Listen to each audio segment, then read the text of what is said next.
Level 1. $0. The problem is survival. At $0, your biggest financial problem is simple. You don't have enough.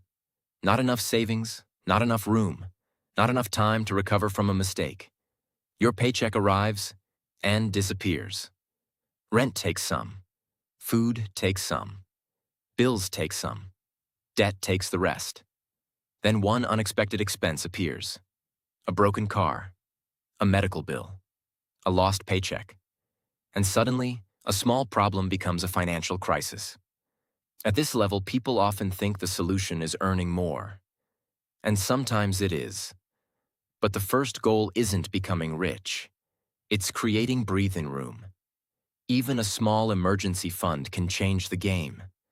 Because when you have no savings, every emergency becomes debt. At $0, money doesn't buy luxury. It buys survival. And once you have enough to survive, you enter the next problem. Level 2. $1,000 to $10,000. The problem is stability. You finally have some money saved. Maybe $5,000. Maybe $10,000. Your life hasn't changed dramatically.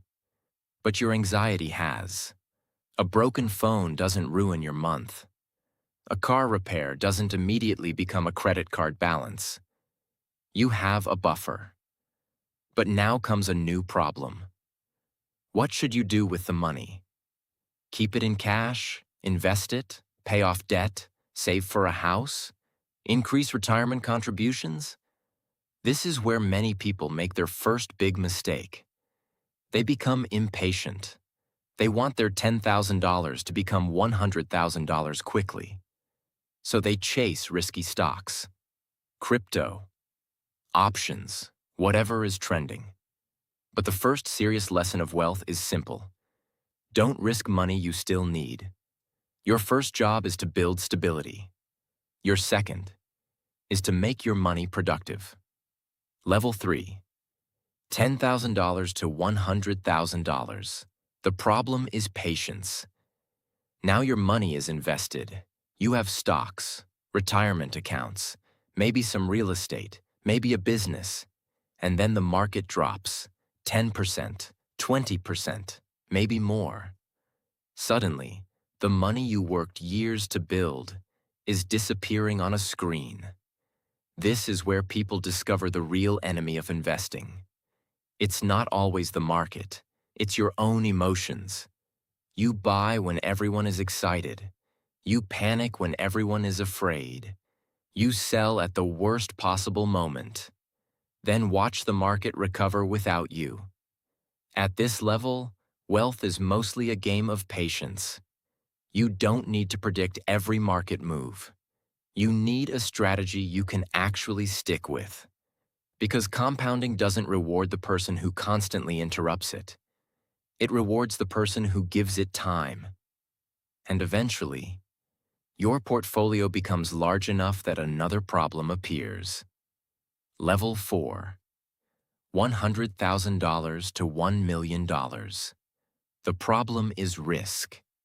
At $100,000, a 10% gain is $10,000. At $500,000, it's $50,000. At $1 million, it's $100,000. Now your decisions have consequences. A bad investment isn't just disappointing.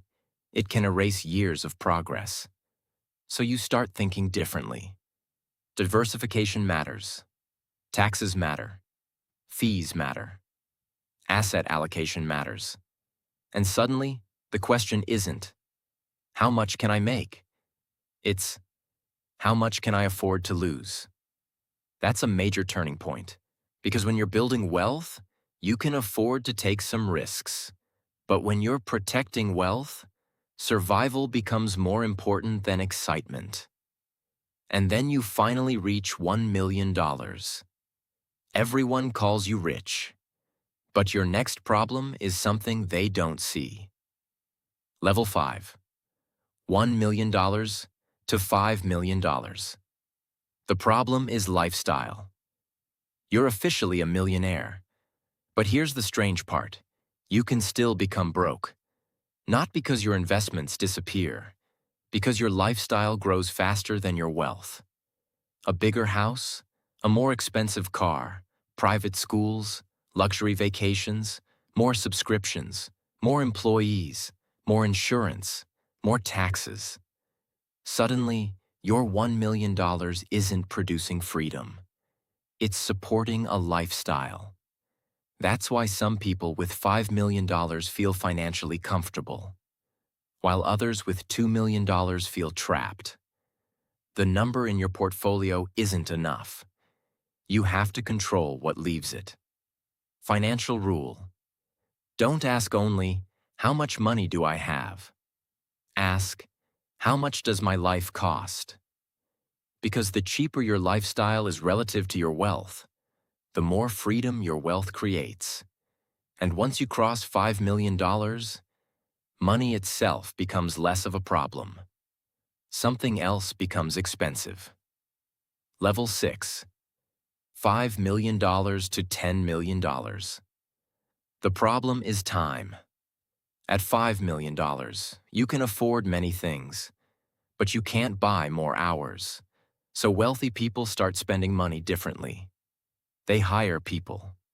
A cleaner, an accountant, an assistant, someone to handle maintenance, someone to manage investments. They're not necessarily buying luxury, they're buying time. Imagine spending 3 hours dealing with something that someone else could handle for $100.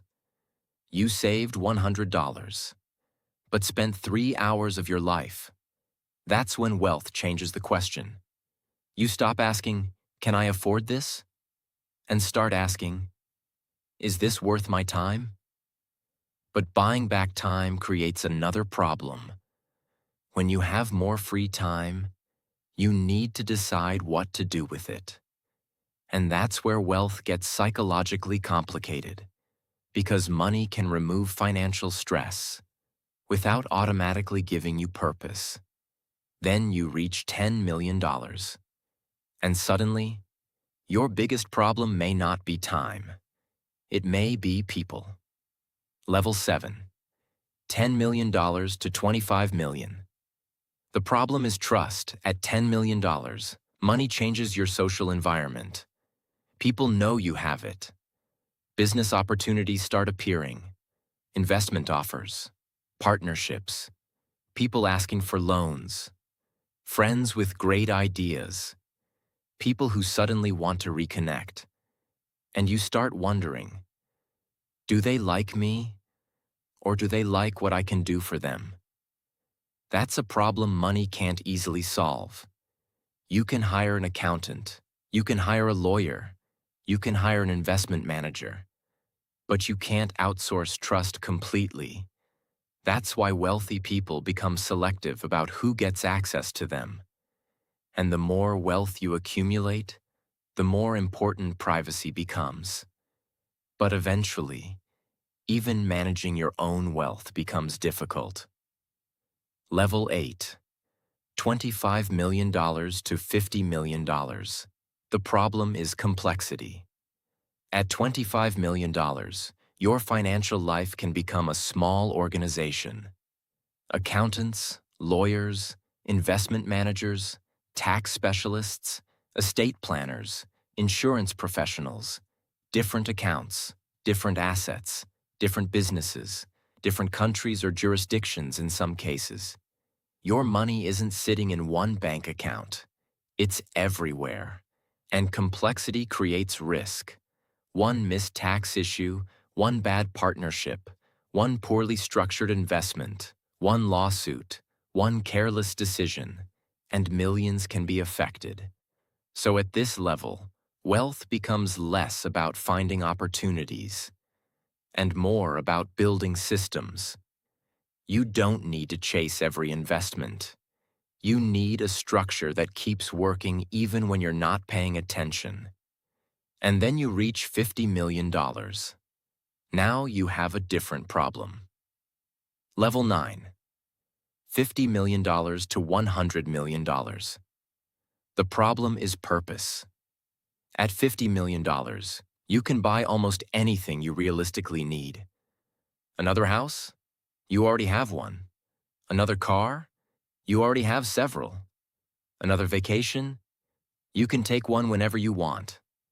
Eventually, consumption stops being exciting, and you start asking a much bigger question. What is all this actually for? You can spend millions on things, but after a certain point, things don't change your life much. So wealthy people often shift toward ownership. Businesses, real estate, investments, foundations, projects, companies. They stop asking, what can I buy? And start asking, what can I build? Because once you've solved survival, security, freedom, and comfort, the next problem is meaning. And then comes the final level. Level 10. $100 million plus.